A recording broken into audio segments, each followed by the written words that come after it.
KaraokeBooks. Emma.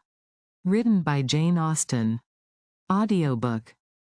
Chapter 41. In this state of schemes and hopes and connivance, June opened upon Hartfield. To Highbury in general it brought no material change. The Eltons were still talking of a visit from the Sucklings, and of the use to be made of their barouche landau, and Jane Fairfax was still at her grandmother's, and as the return of the Campbells from Ireland was again delayed, and August, instead of midsummer, fixed for it, she was likely to remain there full 2 months longer, provided at least she were able to defeat Mrs. Elton's activity in her service, and save herself from being hurried into a delightful situation against her will. Mr. Knightley, who, for some reason best known to himself, had certainly taken an early dislike to Frank Churchill, was only growing to dislike him more. He began to suspect him of some double dealing in his pursuit of Emma. That Emma was his object appeared indisputable. Everything declared it, his own attentions, his father's hints, his mother-in-law's guarded silence, it was all in unison. Words, conduct, discretion, and indiscretion, told the same story.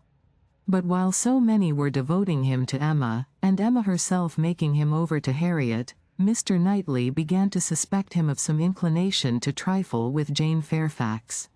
He could not understand it, but there were symptoms of intelligence between them, he thought so at least, symptoms of admiration on his side, which, having once observed, he could not persuade himself to think entirely void of meaning, however he might wish to escape any of Emma's errors of imagination.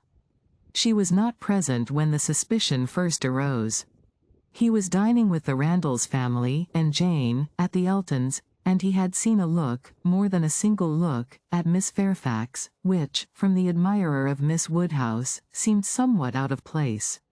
When he was again in their company, he could not help remembering what he had seen, nor could he avoid observations which, unless it were like Cowper and his fire at twilight, myself creating what I saw, brought him yet stronger suspicion of there being a something of private liking, of private understanding even, between Frank Churchill and Jane. He had walked up one day after dinner, as he very often did, to spend his evening at Hartfield. Emma and Harriet were going to walk, he joined them, and, on returning, they fell in with a larger party, who, like themselves, judged it wisest to take their exercise early, as the weather threatened rain. Mr. Dot and Mrs. Weston and their son, Miss Bates and her niece, who had accidentally met. They all united, and, on reaching Hartfield gates, Emma, who knew it was exactly the sort of visiting that would be welcome to her father, pressed them all to go in and drink tea with him. The Randalls' party agreed to it immediately, and after a pretty long speech from Miss Bates, which few persons listened to, she also found it possible to accept dear Miss Woodhouse's most obliging invitation. As they were turning into the grounds, Mr. Perry passed by on horseback. The gentleman spoke of his horse. "By the by," said Frank Churchill to Mrs. Weston presently, "what became of Mr. Perry's plan of setting up his carriage?" Mrs. Weston looked surprised, and said, "I did not know that he ever had any such plan." "Nay, I had it from you. You wrote me word of it 3 months ago." "Me? Impossible." "Indeed you did. I remember it perfectly. You mentioned it as what was certainly to be very soon. Mrs. Perry had told somebody, and was extremely happy about it. It was owing to her persuasion, as she thought his being out in bad weather did him a great deal of harm. You must remember it now? Upon my word I never heard of it till this moment. Never. Really, never. Bless me. How could it be? Then I must have dreamt it, but I was completely persuaded. Miss Smith, you walk as if you were tired. You will not be sorry to find yourself at home. What is this? What is this?" cried Mr. Weston, "about Perry in a carriage? Is Perry going to set up his carriage, Frank? I am glad he can afford it. You had it from himself, had you?" "No, sir," replied his son, laughing, "I seem to have had it from nobody." "Very odd." I really was persuaded of Mrs. Weston's having mentioned it in one of her letters to Enscombe, many weeks ago, with all these particulars, but as she declares she never heard a syllable of it before, of course it must have been a dream. I am a great dreamer. I dream of everybody at Highbury when I am away, and when I have gone through my particular friends, then I begin dreaming of Mr. Dot and Mrs. Perry. It is odd though, observed his father, that you should have had such a regular connected dream about people whom it was not very likely you should be thinking of at Enscombe. Perry's setting up his carriage, and his wife's persuading him to it, out of care for his health, just what will happen, I have no doubt, some time or other, only a little premature.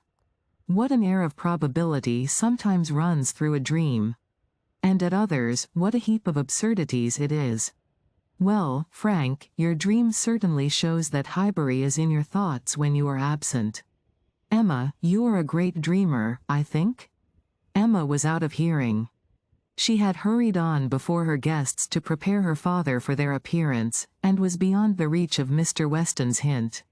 Why, to own the truth, cried Miss Bates, who had been trying in vain to be heard the last 2 minutes, if I must speak on this subject, there is no denying that Mr. Frank Churchill might have. I do not mean to say that he did not dream it. I am sure I have sometimes the oddest dreams in the world. But if I am questioned about it, I must acknowledge that there was such an idea last spring, for Mrs. Perry herself mentioned it to my mother, and the Coles knew of it as well as ourselves. But it was quite a secret, known to nobody else, and only thought of about 3 days. Mrs. Perry was very anxious that he should have a carriage, and came to my mother in great spirits one morning because she thought she had prevailed. Jane, don't you remember Grandmamma's telling us of it when we got home? I forget where we had been walking to, very likely to Randall's. Yes, I think it was to Randall's. Mrs. Perry was always particularly fond of my mother, indeed I do not know who is not, and she had mentioned it to her in confidence. She had no objection to her telling us, of course, but it was not to go beyond, and, from that day to this, I never mentioned it to a soul that I know of. At the same time, I will not positively answer for my having never dropped a hint, because I know I do sometimes pop out a thing before I am aware. I am a talker, you know, I am rather a talker, and now and then I have let a thing escape me which I should not. I am not like Jane, I wish I were.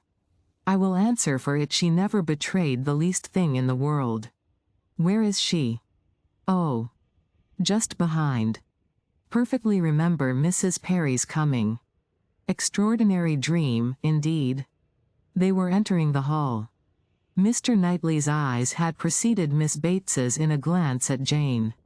From Frank Churchill's face, where he thought he saw confusion suppressed or laughed away, he had involuntarily turned to hers, but she was indeed behind, and too busy with her shawl.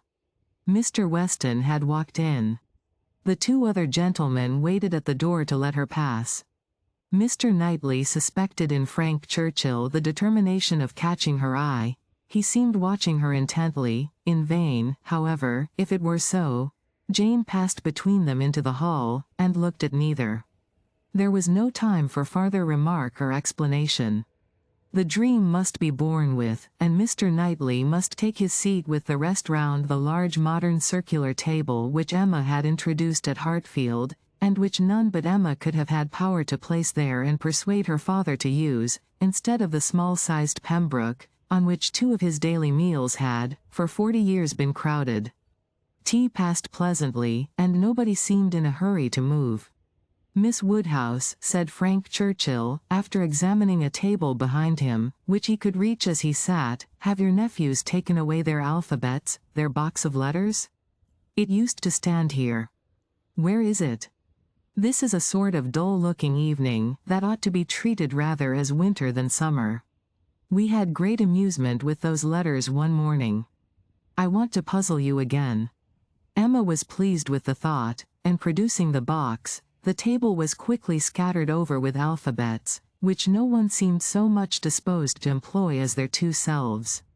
They were rapidly forming words for each other, or for anybody else who would be puzzled. The quietness of the game made it particularly eligible for Mr. Woodhouse, who had often been distressed by the more animated sort, which Mr. Weston had occasionally introduced, and who now sat happily occupied in lamenting, with tender melancholy, over the departure of the poor little boys, or in fondly pointing out, as he took up any stray letter near him, how beautifully Emma had written it. Frank Churchill placed a word before Miss Fairfax. She gave a slight glance round the table, and applied herself to it. Frank was next to Emma, Jane opposite to them, and Mr. Knightley so placed as to see them all, and it was his object to see as much as he could, with as little apparent observation. The word was discovered, and with a faint smile pushed away. If meant to be immediately mixed with the others, and buried from sight, she should have looked on the table instead of looking just across, for it was not mixed, and Harriet, eager after every fresh word, and finding out none, directly took it up, and fell to work. She was sitting by Mr. Knightley, and turned to him for help. The word was blunder, and as Harriet exultingly proclaimed it, there was a blush on Jane's cheek which gave it a meaning not otherwise ostensible. Mr. Knightley connected it with the dream, but how it could all be, was beyond his comprehension. How the delicacy, the discretion of his favourite could have been so lain asleep. He feared there must be some decided involvement. Disingenuousness and double-dealing seemed to meet him at every turn. These letters were but the vehicle for gallantry and trick. It was a child's play, chosen to conceal a deeper game on Frank Churchill's part. With great indignation did he continue to observe him, with great alarm and distrust, to observe also his two blinded companions. He saw a short word prepared for Emma, and given to her with a look sly and demure. He saw that Emma had soon made it out, and found it highly entertaining, though it was something which she judged it proper to appear to censure, for she said, "Nonsense." "For shame." He heard Frank Churchill next say, with a glance towards Jane, "I will give it to her, shall I?" and as clearly heard Emma opposing it with eager laughing warmth. "No, no, you must not, you shall not, indeed." It was done, however. This gallant young man, who seemed to love without feeling, and to recommend himself without complacence, directly handed over the word to Miss Fairfax, and with a particular degree of sedate civility entreated her to study it. Mr. Knightley's excessive curiosity to know what this word might be, made him seize every possible moment for darting his eye towards it, and it was not long before he saw it to be Dixon. Jane Fairfax's perception seemed to accompany his. Her comprehension was certainly more equal to the covert meaning, the superior intelligence, of those 5 letters so arranged.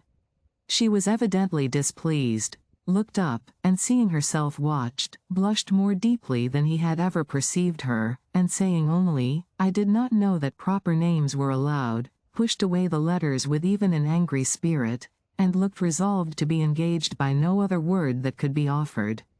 Her face was averted from those who had made the attack, and turned towards her aunt. "Aye, very true, my dear," cried the latter, though Jane had not spoken a word.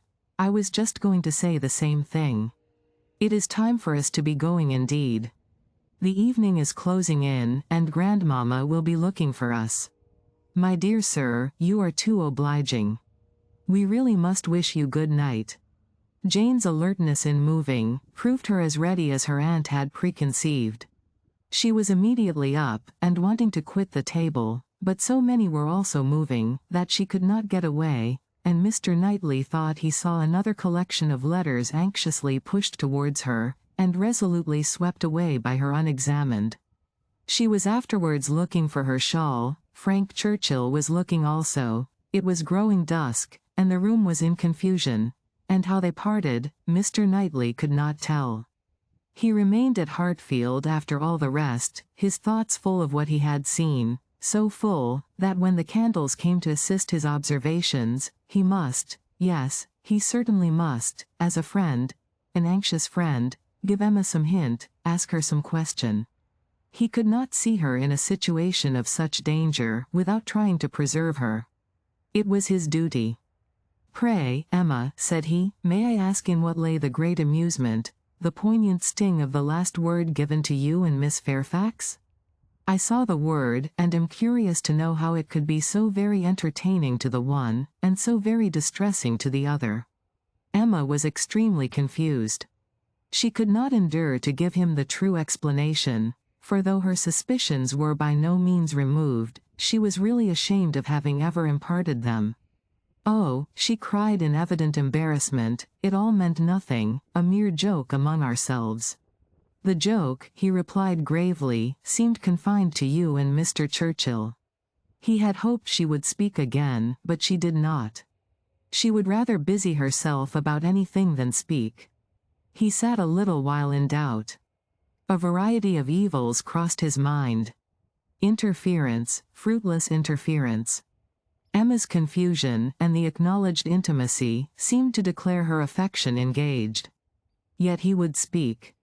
He owed it to her, to risk anything that might be involved in an unwelcome interference, rather than her welfare, to encounter anything, rather than the remembrance of neglect in such a cause.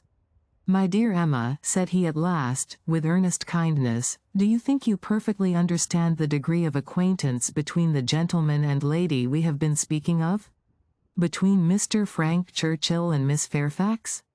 "Oh, yes, perfectly. Why do you make a doubt of it? Have you never at any time had reason to think that he admired her, or that she admired him?"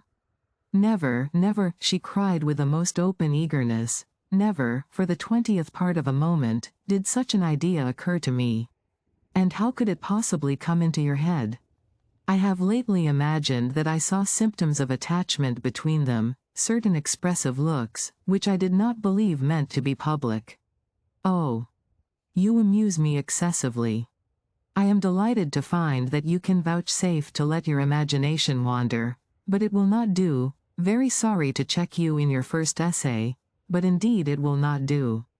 There is no admiration between them, I do assure you, and the appearances which have caught you, have arisen from some peculiar circumstances, feelings rather of a totally different nature. It is impossible exactly to explain. There is a good deal of nonsense in it, but the part which is capable of being communicated, which is sense, is, that they are as far from any attachment or admiration for one another, as any two beings in the world can be. That is, I presume it to be so on her side, and I can answer for its being so on his. I will answer for the gentleman's indifference." She spoke with a confidence which staggered, with a satisfaction which silenced, Mr. Knightley. She was in gay spirits, and would have prolonged the conversation, wanting to hear the particulars of his suspicions, every look described, and all the wheres and hows of a circumstance which highly entertained her. But his gaiety did not meet hers. He found he could not be useful, and his feelings were too much irritated for talking. That he might not be irritated into an absolute fever, by the fire which Mr. Woodhouse's tender habits required almost every evening throughout the year, he soon afterwards took a hasty leave, and walked home to the coolness and solitude of Donwell Abbey. If you liked what you heard, please subscribe to the channel.